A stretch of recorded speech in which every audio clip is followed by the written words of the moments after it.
Ito mga idol, panoorin natin si tatay nag-harvest ng itlog. Galing ng pagkakagawa nila, no?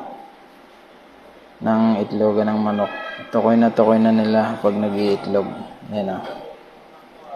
Pupunta lang dyan, mangingitlog, di ba? Tapos, yun naman lalaki, nag-harvest.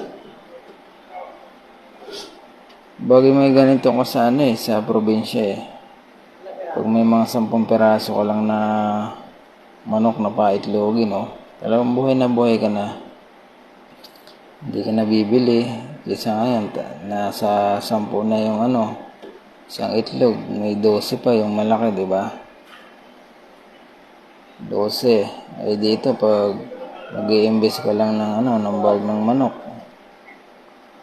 bahog, tapos pakain ng mga inumin, ganun lang yung gagamitin mo lang. Jackpotan si idol, oh.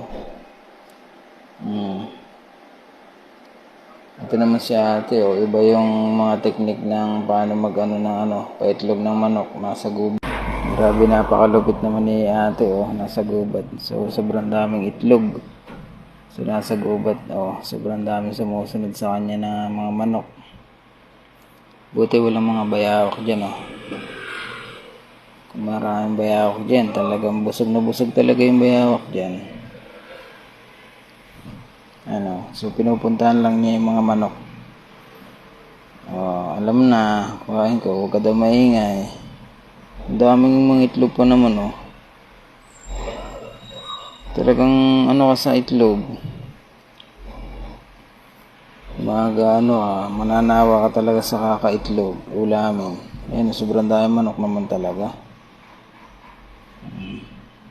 So, siguro pag mayroon ka ng ganyan, mayaman ka na din eh, mapera ka na. Kasi may mga negosyo ka eh, bababa mo lang yan, oh. Tapos, di ba? Kahit ang isa lang yan, nasa 3 or 5 piso, pwede na yan. Pwede ka na magbenta. Tapos nadulas ka pa, no? Payat na si ate, oh, kakaano ng itlog. Nakita sobrang daming itlog, oh. Kinakain na yung iba. Kinakain na yung ibang itlog. Ganito po talaga, oh. Walang katulong si ate na lalaki. Sana ako na lang yung maging niya, katulong. Kali binabarakuhan yung ano naman to. Kain ka muna, puro ka harvest ng itlog eh. Sobrang dami, oh. Talagang nakakatuwa yan.